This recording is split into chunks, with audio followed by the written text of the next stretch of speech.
Hey entrepreneurs, executives, and spammers. We started the Pilot House email and customer retention team to crush targets. And in our 4th year, we are the best customer retention team in the Roman character set.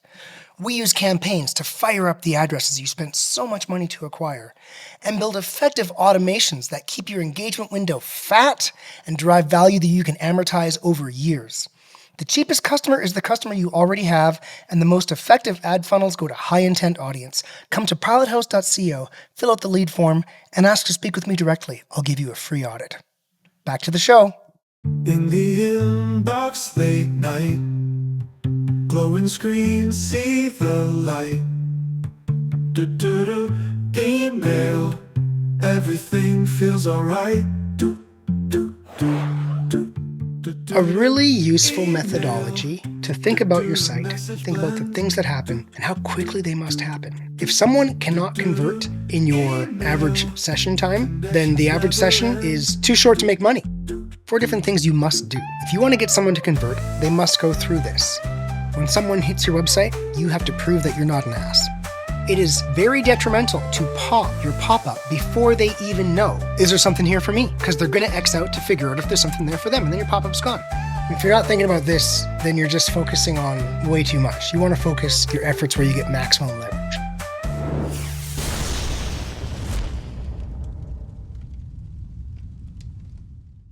It's the world's best email and retention podcast, and I'm your host, Jordan Gordon.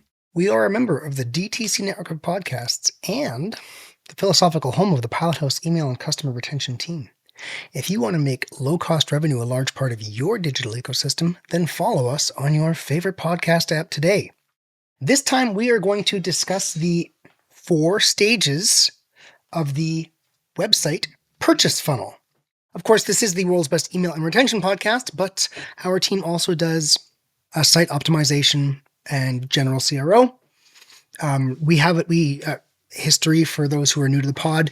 We have an established CRO team, and I became responsible for that team recently.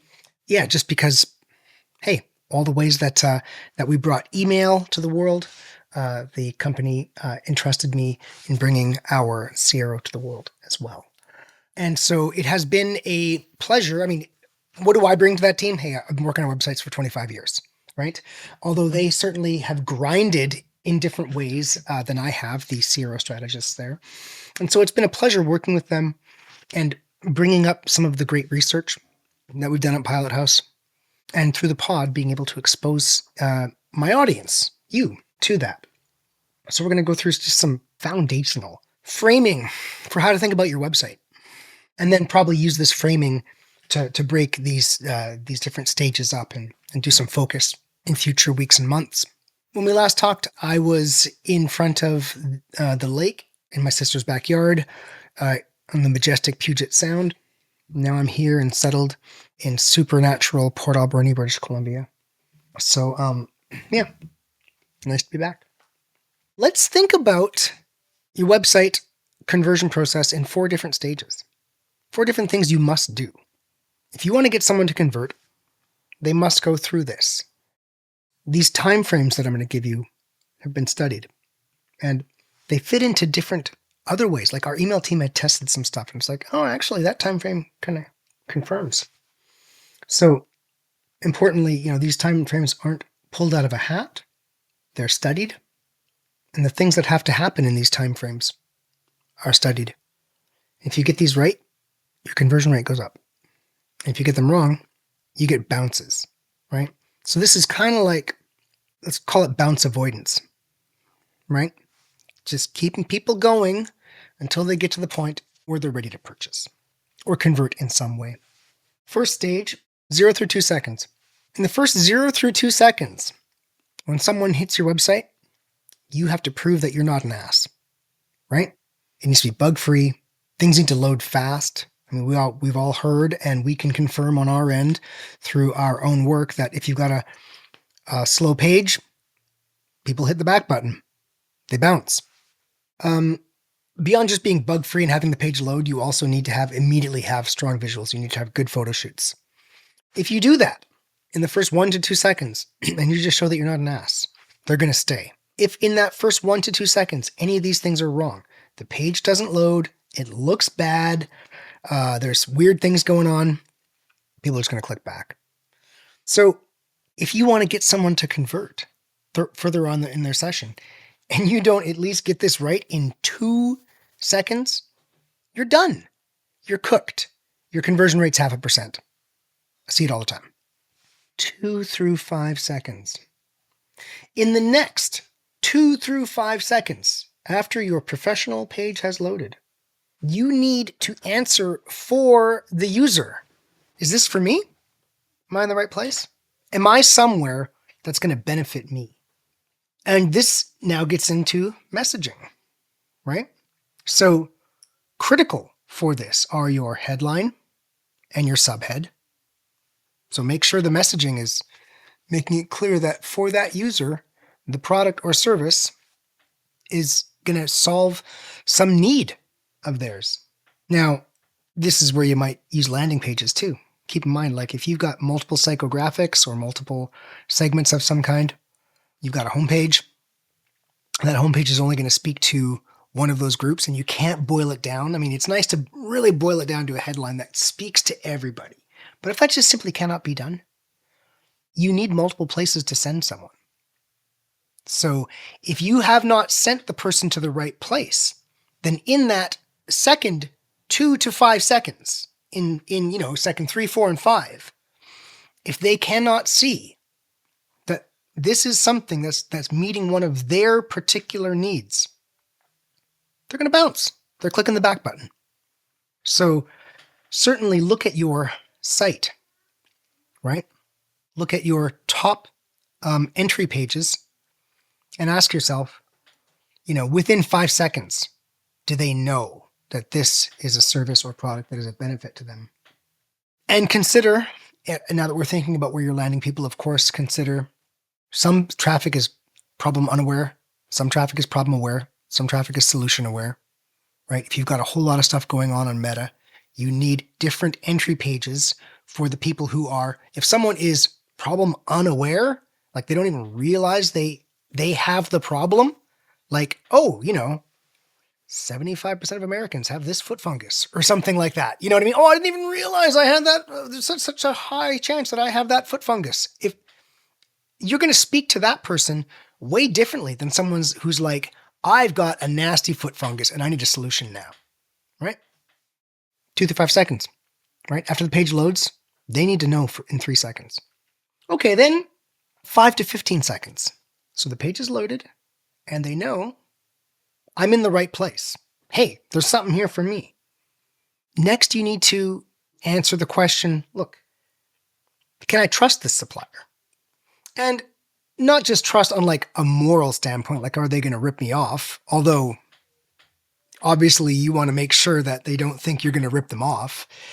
But beyond that, like, is this deal going to work out for me? Right? Is it right, for me? And is it right for where this product's being shipped to, and all these kinds of details? And what if it's the wrong size, or what if it doesn't fit on my furnace? All these kinds of things, right?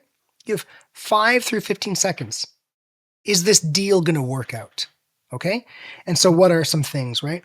Obviously just a list of things that would fit into this category: social proof, guarantees, warranties, returns policies, free shipping, how many customers have been served, testimonials, how-to videos. How-to videos are huge because like it shows you guys doing it, right? So it's like, okay, if these guys are doing it, then I can be pretty sure that the product is going to do the thing it needs to do, right? All these kinds of things. Can I trust the supplier? Is this deal going to work out for me? So first it was like, is this for me? Is this even something that I would want? Okay, if I make a purchase here, is it going to work out for me? Right? And then 15 to 120 seconds. 15 seconds to 2 minutes. Why do we say 2 minutes? That's actually a bit of a proxy for average site duration. How long is your average visit? So importantly, let's just say your average site visit is 2 minutes. If you've got a big catalog, if you've got, an expensive item, It can be, more than 2 minutes. If you've got a really, really affordable item, it can be less than a minute. But let's just say a 2-minute average on site. And I'll just say, like, as an upward bounds, if you want to think about this as an upward bounds, your average time on site plus 1 standard deviation. How do you get that? Download 1,000 sessions, run a standard deviation. So your average site visit plus 1 standard deviation. Or just think 2 minutes. Just think 2 minutes, right? Within 2 minutes, you must get a micro or macro conversion. Macro conversion is they buy something. Their macro conversion is financial. You get money. Micro conversion is they get closer to you getting money, right? You had your pop, and we discussed. Now we'll get to this in a second, but of course you can't pop immediately. We just said that they need to figure out if you're within the first 5 seconds. They have to figure out if they're even in the right place. If you pop before they know they're in the right place, they're going to just X out because they want to figure out, am I in the right place? Everything's got to happen in its own time. So what are some interesting micro conversions? A second pop. What's wrong with having a pop-up, 120 seconds later? What's wrong with that? What's wrong with popping whenever you pop and then 2 minutes later? I don't see anything wrong with that. That's a micro conversion you could get. Of course, a purchase, a macro conversion. But then also, look, getting something into the cart, that's a micro conversion because it triggers your cart abandon, right? And really getting something into checkout, that's a micro conversion because it triggers other events in your digital ecosystem that keep the party going. Yeah, 2 minutes to make a conversion. Why has it got to be that fast? If you know your average site visit's 2 minutes and you haven't got people converting in 2 minutes, what does that mean? People aren't converting, right? If people leave in 2 minutes and you can't have a conversion happen in 2 minutes, it's not a good start, right? So let's go into some of these things, some of the outcomes of this. Well, fast load time is critical. By the way, we do lightning fast product detail pages with Niche. It's a service out there that you can use, but you know what? If you use it through us as an agency, it is at a lower cost to you. I'll just tell you, we see a benefit. So let's say you got a slow site. Well, one thing you can do is rebuild your site and make it faster. That costs a bit.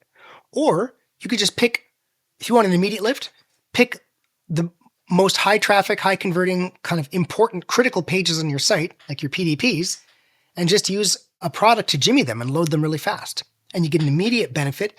And then, you can down the line or in an ongoing process, improve the speed of other pages. But fast load times are critical for the 0 through 2 seconds for it to work properly. If you're interested in some of those solutions with us, you can obviously come to fill out the lead form, ask to speak with me directly. Yeah, so that's 0 through 2. It better load fast, right? And of course, be non-buggy, and you should have some good visuals. You need some good shoots. But let's think about the 2 through 5 seconds, right? Is there something here for me? As I said, you can't pop right away because they haven't even figured out if there's something there for them. Now, your pop-up can do that job. But here's the thing. I'll tell you right now, you can run your own heat mapping on this. People spend very little time on the pop-up and they look at very little of the pop-up, right? So the pop-up pops and they're either doing it or they're not doing it. And if they're not doing it, then click an X, right? So it is very detrimental to pop your pop-up before they even know, is there something here for me? Because they're going to X out to figure out if there's something there for them, and then your pop-up's gone. Now you can have a second pop. That's what I just said earlier. Hey, I want to have a second pop. If one pop's good, why not two? Also, look, landing pages. Because traditional thinking is every click you add, you lose traffic, you lose customers, right? Oh, we're adding, so if you put an interstitial in, we're losing customers.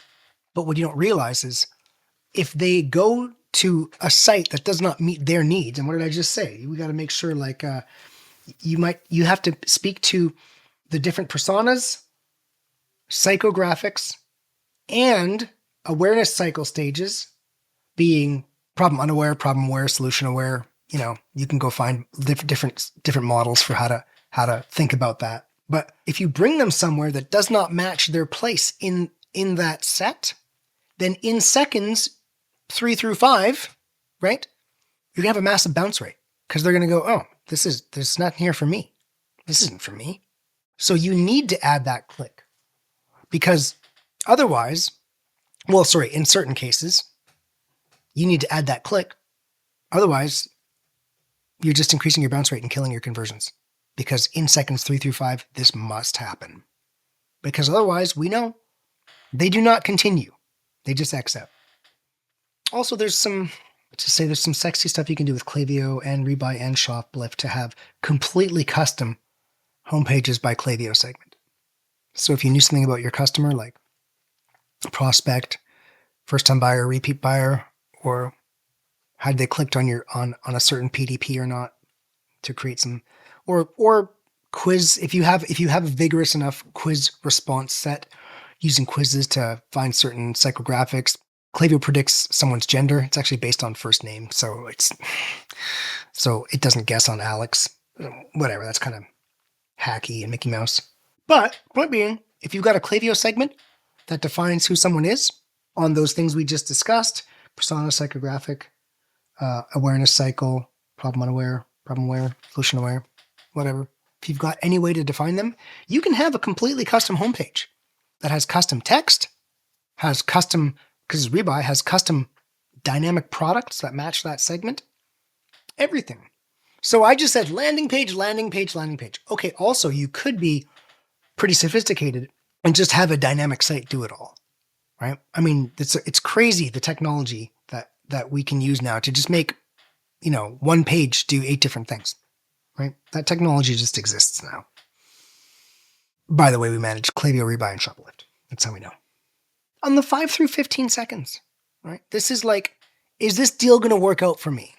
Can I trust this supplier? Not just in a moral way, but like, are they structuring their, like, I know there's something here for me, but are they structuring their whole sales process? And is a deal going to work out for me? If I buy right now, is it going to work out? I don't know. How many customers have they served? Right? What are their returns policies? Is the product going to be good? Remember those how-to videos, right? Is the product going to be good? Guarantees, warranties, testimonials. So that's seconds 5 through 15. Bottom line, you need to do a lot of site iteration. All of those things I just listed, you want to have the ones that make sense, the ones that drive conversion to be visible, and you don't want the other ones visible. Get them off the site, right? Definitely don't bury the good stuff under the bad stuff. Okay? I'll say this. Less is way more. Less is way more, okay? Simple sites with tested value propositions, features and benefits, and proof messaging. All those things that we discussed are proof messaging.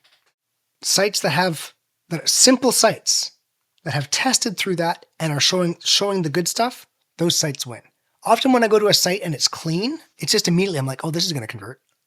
Assuming that they have the right value propositions loaded. And even if it's not going to convert, it's a simple site. So we can very simply swap this in, swap this out, and see, does this message work? Does this message work?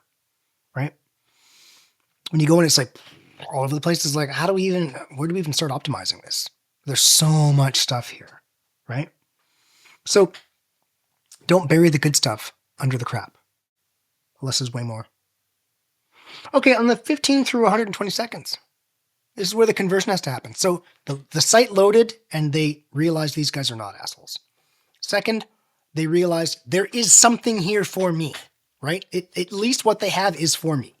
And then they figure out, yes, very likely, if I do business with them, the deal is going to work out. It's going to work out for me because their process is going to work. The product is good enough. People like it. I can trust this site to meet my needs. Well, now we got to convert. So first of all, look, don't bury your cart ad button. I mean, I remember I was checking the site recently and I'm like, oh, wow, I really got to scroll to get to the add to cart. These numbers vary from place to place, but of course, don't assume more than 2/3 of the people who hit a site are going to scroll down.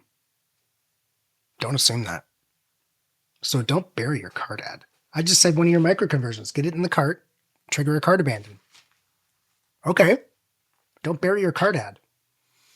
I was looking at the site. I'm like, wow, the cart ads are a long scroll. And I checked. I'm like, oh, wow, their cart ad is significant. Their add to cart rate is significantly below our all client average. Yeah, it's hard to find the cart to add button, the add to cart button. That's a huge part of your funnel, right? Okay, heat mapping and choke points. What are choke points? You should think about choke points for your site. This is like, if you're not thinking about this, then you're just focusing on way too much. You want to focus your efforts where you get maximum leverage. So choke points are places where there's so much focus on those places, either because they're of high interest or because things must happen there, right? And because they're so focused, you get a lot of leverage when you work on choke points. So as I discussed, two things for choke points. One, they're of very high interest, or two, things must happen there to progress. Okay? Think about those two, right? And what do we got? Well, we got obviously homepage, category page, PDP, cart, checkout. That's like, those are things where those are focal points. So getting from the homepage to the category page or right to a PDP, getting from PDP to cart to checkout. So how do we think about choke points on each of these? Well, there's the focus because things must happen there. That would be, it's a button, right? Or there's the heat map, which is people are just paying so much attention to this, and you got to scroll through to find out where people are paying attention. Heat mapping software shows you where people have their greatest focus. So on homepage, first of all, you got above the fold, and then your heat mapping. Heat mapping a lot of it will be above the fold, but there'll be things that are important below the fold. And kind of CTA, you want to have a shop or a buy, and great. It's great if your homepage can lead directly to bestsellers, so someone doesn't have to progress through a category page. If you have some hero products, if you don't have hero products, and product discovery is really important, don't just send someone to a PDP if they have to go through product discovery. Send them to the category page, right? So you have this above the fold space where you're going to send people to a category page or to a PDP, and then you've got heat mapping down, which we'll talk about. The heat mapping you'll be surprised. It's going to focus around things like social proof, guarantees, warranties, returns, free shipping, customer serve, testimonials, how-to videos, all the things we just discussed earlier. Heat mapping is going to invariably focus around those things, and that's where you'll know you've got some test points. So you've got a test point that are above the fold with the CTA. You got testing points at the heat mapping. Once you get to category page, same thing, heat map on category page, but rather than thinking about CTA and progressing someone to a category or directly to a product page, you want to think about the top 8 products on your. If you've got a 4 product grid, it'd be top 8. If you got a 5 product, it'd be top 10. The top 2 rows of products, right? And those are your test points. The heat map point plus the top 8, because that's choke point. Things must happen there to progress. PDP, same thing. You're above the fold, and it's going to be an add to cart, and then your heat map. Where do people focus on this aside from just that above the fold with the add to cart? I was just going through one where you got your add to cart below the fold, but if only 3/4 of people, if only 1/4 of people scroll, then if you don't have your add to cart above the fold, people cannot add to cart. What's it going to do? It's going to decrease your add to cart rate. Don't bury the good stuff under the crap. Cart, same thing. You got in your cart, you're going to want to have your above the fold, which is going to have checkout. You want to have the ability for someone to check out very prominently, and then and heat map, right? Figure out where are people focusing. So there you go. That should make perfect sense, right? Places where things must happen to progress, and the places where people's attention are. You put those together, and what did you get? You got 8 different choke points. So you want to find those 8 different choke points and just optimize those 8 choke points. You want to do that. That's because those are the things that people need to come to terms with in the 120 seconds that we said you have to get someone to make some kind of conversion. And again, if they don't make a macro conversion, you're going to push a micro conversion on them, like a second pop. Hey, offer, right? And at least click the email and remark it in future. Now, finally, What can you do to make sure that this works out for you? Look, dude, time yourself. Okay? Put up a little clock, pretend you're a user, go to the page, read some headlines and stuff. How far's the button? Scroll. Just go through your site and you ask yourself, could someone hit this site and buy within 2 minutes? And I will share a story with you. I do shop online for apparel sometimes. Jean jackets are back in, right? So I saw a jean jacket I liked, and I don't have a jean jacket. And we're in a small town. I'm not gonna drive to Nanaimo to buy a jean jacket.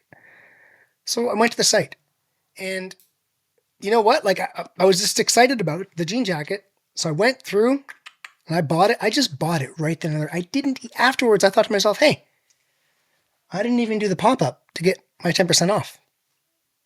Right? I just went right through and bought it. Okay, well, you know what? This was a top retailer.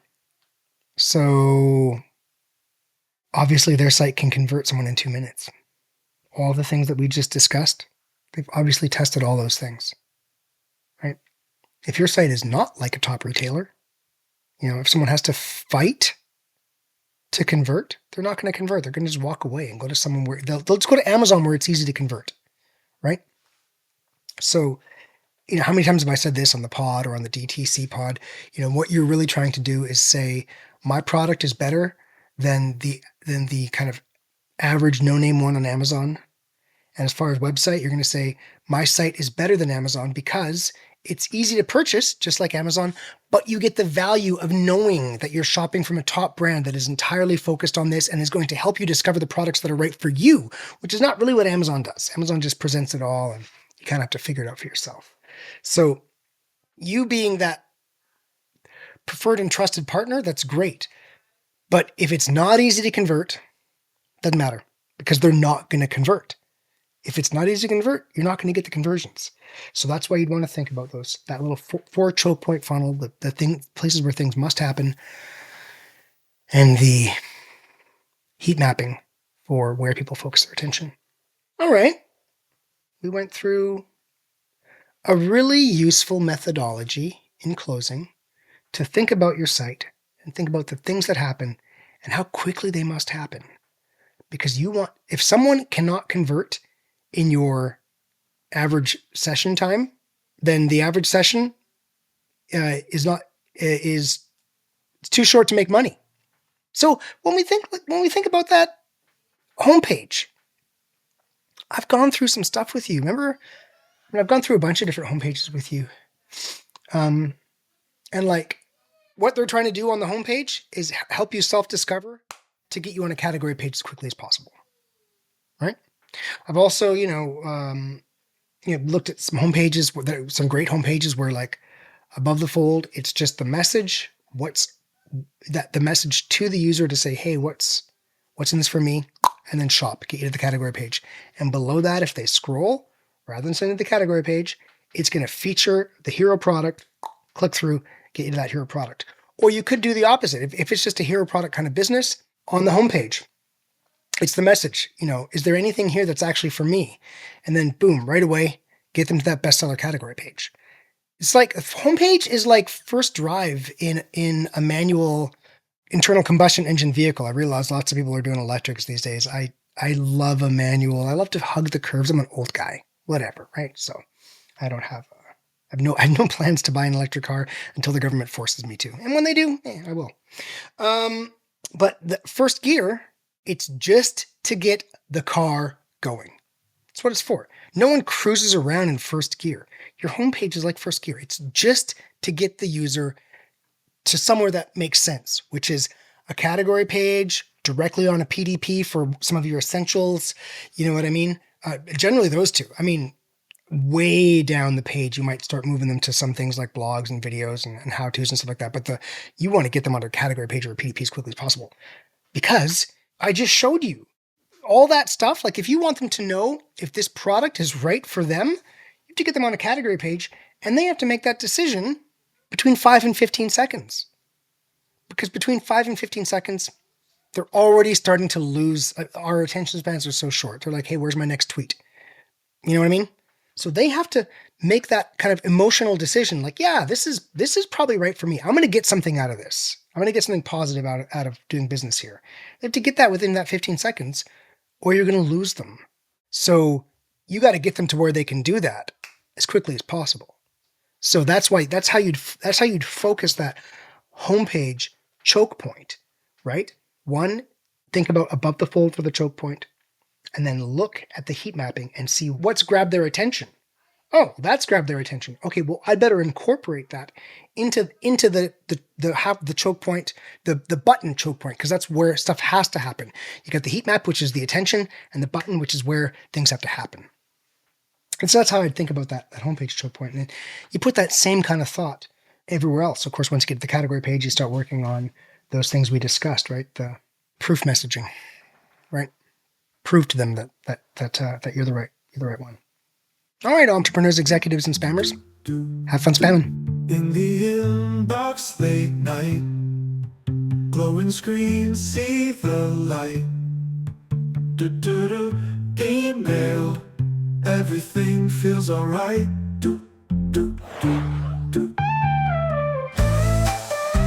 Hey, entrepreneurs and spammers, remember, you can't scale without email, and the cheapest customer to acquire is the customer you already have.